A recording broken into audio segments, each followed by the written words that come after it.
Audio Jungle.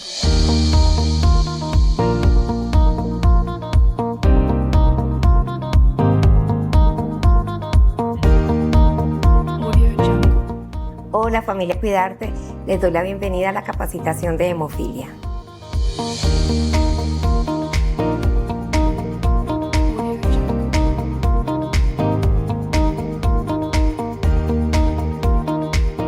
La hemofilia es un trastorno de la coagulación poco común ligado al cromosoma X, caracterizada por deficiencia de un factor de coagulación.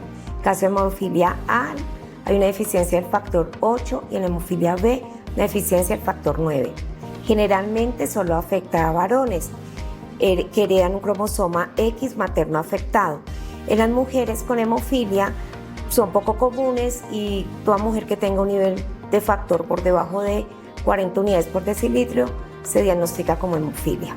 El fenotipo característico de la hemofilia es la tendencia hemorrágica y la gravedad de las hemorragias es acorde al nivel del factor.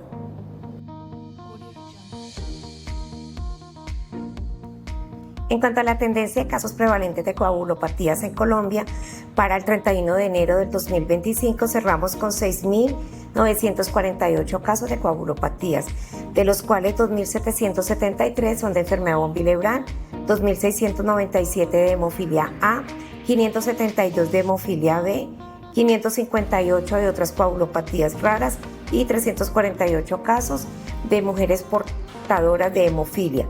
Y entre los casos de hemofilia, 417 son mujeres hemofílicas, de las cuales solo 13 casos son de hemofilia moderada y severa y el resto son hemofilia leve.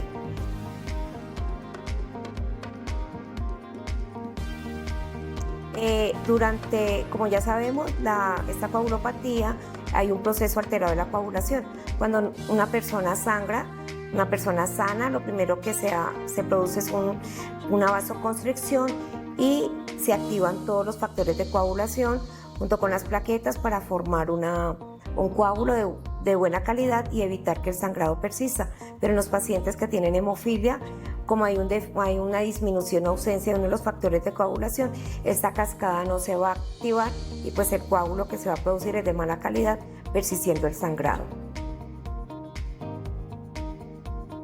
La hemofilia, pues como habíamos dicho, es una enfermedad hereditaria autosómica recesiva, que la padecen tanto hombres como mujeres, pero las mujeres de forma muy rara. El 70% de los pacientes tienen un historial de sangrado familiar y el 30% obedecen a mutaciones espontáneas. En cuanto a la clasificación, como les había dicho, la hemofilia A es una deficiencia de factor 8, en el cual de un 20 a 30% de los pacientes llegan a desarrollar inhibidores, y la hemofilia A, también conocida como hemofilia clásica, es más frecuente, está entre el 80 a 85% de los pacientes con hemofilia. La hemofilia B, conocida también como enfermedad de Christian o enfermedad de los reyes por la descendencia en Europa, es menos frecuente, de un 15 a 20% de los casos, es una deficiencia de factor 9 y solo el 5% de ellos llegan a desarrollar inhibidores. La hemofilia C, que también se conoce, es una deficiencia de factor 11, pero no se incluye en este grupo ya que sus manifestaciones clínicas y el tratamiento es muy diferente a la hemofilia A y B. Los pacientes con hemofilia C generalmente sangran por complicaciones posoperatorias y se maneja con plasma fresco congelado. Existe también la hemofilia adquirida, la cual no es alcance de nuestro programa. En cuanto a la severidad, esta se clasifica en 3, leve, moderada y severa, de acuerdo al nivel de factor, y es acorde a las manifestaciones clínicas y por ende al tratamiento. La hemofilia leve, que el nivel de factor está entre 5 y 40%, generalmente los pacientes sangran por traumatismos severos o secundario a intervenciones quirúrgicas. La hemofilia moderada, que el nivel de factor está entre 1 y 5%, ya sangra por traumas menores o complicaciones quirúrgicas, y la hemofilia severa, que el nivel de factor es por debajo del 1%, puede sangrar con el mínimo trauma o sangrados espontáneos. Los pacientes con hemofilia severa y algunos moderados que tengan fenotipo severo, el manejo es profiláctico, es decir, que van a recibir un factor de forma periódica, y los otros pacientes hemofílicos moderados y leves, tratamiento es episódico solamente cuando presentan sangrado o se exponen a una situación de riesgo de sangrado.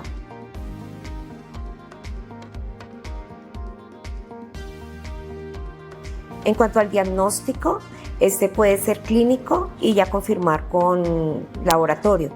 Hay que sospechar de hemofilia en toda persona que presente un historial de los siguientes síntomas, que son propensos a presentar hematomas, hemorragias espontáneas, particularmente articulares o musculares, hemorragias excesivas posteriores a traumas o cirugías. En los niños que presenten hemorragias articulares precoces, siempre hay que sospechar de un diagnóstico de hemofilia, y hay que tener en cuenta el historial familiar. En cuanto al laboratorio, pues las pruebas que se detectan, todo paciente que se sospeche un trastorno de sangrado, los tiempos de coagulación y las plaquetas. En los pacientes con hemofilia se va a presentar un tiempo prolongado en el PTT, y se debe realizar una prueba de mezcla que nos confirma esto. Una vez que tengamos, ya vamos a verificar, a estudiar cuál es la causa, el diagnóstico como tal, y midiendo los niveles de factor 8 o factor 9 se confirma el diagnóstico.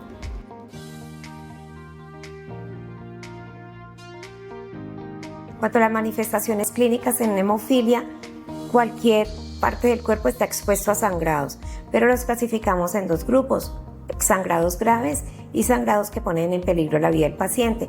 Los sangrados graves son los articulares, musculares, de membrana mucosa, boca, nariz y tracto genitourinario. Y los que ponen en peligro la vida son intracraneal, cuello y garganta y gastrointestinal.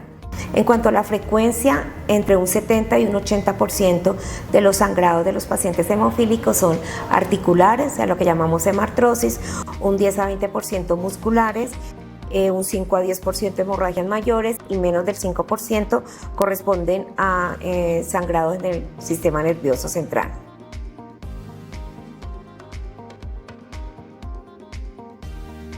En cuanto a la hemartrosis, que es el sangrado más frecuente, cualquier articulación puede presentar sangrado, pero las más frecuentes son las tipo bisagra, o sea, codo, rodilla y tobillo. Se caracteriza porque hay un aumento del volumen, dolor, calor, limitación funcional. También pueden presentar equimosis, eritema, alteración en la marcha. Y las ayudas diagnósticas están la ecografía y la resonancia magnética nuclear. Para nosotros es más asequible la ecografía por los costos, por menos traumático, pues en caso de los niños se autoriza mucho más rápido y el resultado es inmediato. Entonces la ecografía es el tratamiento, es el método diagnóstico de elección. El tratamiento pues consiste en iniciar la sustitución de factor. Muchas veces se requiere aspiración de la articulación, que debe ser ecodirigida y realizada en una institución de tercer, cuarto nivel de complejidad. Importante el reposo articular, hielo, analgésicos y la rehabilitación una vez ya haya desaparecido el dolor. En cuanto al reposo articular, pues hay que evitar cargas de peso del paciente, tiene que tener la articulación elevada. En cuanto a los vendajes, cabestrillos, férulas, esto solo se usa por 3 a 5 días. Medios físicos, se utiliza el frío local, el cual tiene mejor respuesta entre los 2 y 3 primeros días. El calor local hay que evitarlo. Los analgésicos, siempre se empieza por el acetaminofén, y en caso de que no haya respuesta, pues va aumentando, se puede mezclar con opioides, y los AINES están contraindicados, al igual que el ASA, y en los corticoides no se ha visto una respuesta favorable. La fisioterapia, importantísimo, una vez que desaparezca el dolor, hay que iniciarle pues para evitar mayores secuelas a nivel articular. Si una hemartrosis no se maneja adecuadamente, va a progresar a una artropatía hemofílica que es irreversible. La artropatía va a producir una deformación articular, destrucción, alteración funcional y dolor crónico, todo dado porque la hemorragia a repetición produce una inflamación sinovial debido a los depósitos de hemosiderina, nos produce además una hematrosis recurrente, hipertrofia sinovial, y esto es un círculo cerrado que va a desencadenar en la artropatía terminal.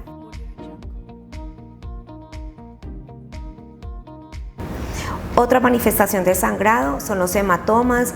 Los hematomas pueden ser profundos, superficiales. El paciente va a presentar tensión, sensibilidad a la palpación, edema, aumento del perímetro, dolor severo, la contracción, estiramiento muscular. Y el método de diagnóstico y de seguimiento es la ecografía. Las complicaciones de un hematoma, contracturas, recidiva hemorrágica, lesiones nerviosas, síndrome compartimental y pseudotumor hemofílico. Un capítulo aparte en cuanto a los hematomas musculares, es el hematoma del psoas. Este es un sangrado que se considera muy grave, siempre de tener manejo intrahospitalario. El diagnóstico se hace por una resonancia o por una ecografía de abdomen, y el paciente va a presentar o va a referir dolor en la parte inferior del abdomen, en la ingle, y este se puede irradiar a la espalda. Va a haber dolor a la extensión de la cadera y el paciente va a estar en una posición antiálgica flexora, que eso es lo que más va a caracterizar al hematoma del psoas. Hay limitación a la flexoextensión, pero la aducción y abducción va a estar conservada.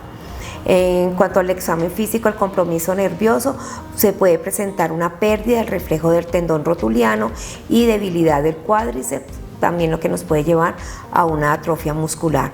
Como les dije, el tratamiento siempre es intrahospitalario y requiere de un reposo estricto en cama, y una vez el paciente se recupere, inicio pronto de rehabilitación. Otra complicación son el síndrome compartimental, pues que es bastante grave. El paciente se puede exponer a pérdida de la extremidad, y el pseudotumor hemofílico. El pseudotumor es cuando el hematoma se consolida y este empieza a crecer y va a producir compresión de las estructuras vasculares y nerviosas, y si está muy cerca al hueso puede producir una destrucción del periósteo ocasionando fracturas. Otras manifestaciones de sangrado menos frecuentes son el sangrado en mucosa, como la epíxasis, gingivorragia, equimosis. Siempre debemos de aclarar, diferenciar equimosis a hematoma. Equimosis no es igual a factor. Sangrados ginecológicos, recordemos que ahorita ya las mujeres, ya hay mujeres que se consideran hemofílicas. La hematuria. En los sangrados muy graves está el sangrado en cuello y garganta. Este es también manejo de urgencias inmediatamente, no se puede manejar en casa como los anteriores sangrados, porque un hematoma se expande rápidamente produciendo obstrucción de la vía respiratoria. Sangrado digestivo como hematemesis, melena, retorragia y sangrado del sistema nervioso central, todos manejo en urgencias.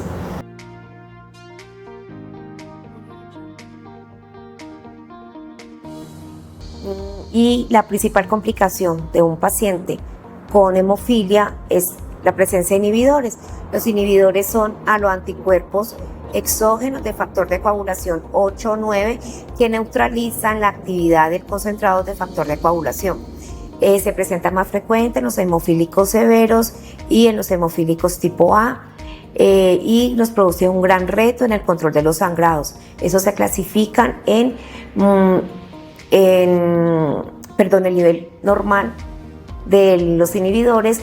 En los pacientes hemofílicos B está por encima, hasta 0.3 unidades Bethesda, y en los hemofílicos A 0.6. Cuando el nivel está por encima de esto, ya hablamos inhibidores positivos y se consideran de alta respuesta, mayor de 5 unidades Bethesda, y baja respuesta, menor de 5 unidades Bethesda. Esto es importante porque los de bajo respuesta o bajos respondedores pueden ser transitorios, y los de alta respuesta sí requieren manejo con dosis altas del factor o con agentes bypasseantes como el factor 7A recombinante o el FEIBA, y también el único tratamiento para erradicar los inhibidores son la inmunotolerancia, que son dosis muy altas de factor, ya sea el factor que lo desencadenó o un factor 8 con von Willebrand. En la hemofilia B, la inmunotolerancia no se utiliza, primero por la baja respuesta, segundo por el alto riesgo de una anafilaxia o compromiso renal. ¿Cuándo debemos sospechar la presencia de inhibidores? Después de la exposición inicial al factor, especialmente en niños, después de una exposición intensa al factor, por ejemplo, un trauma cronoencefálico severo que requirió abundantes dosis de factor, o después de un procedimiento quirúrgico.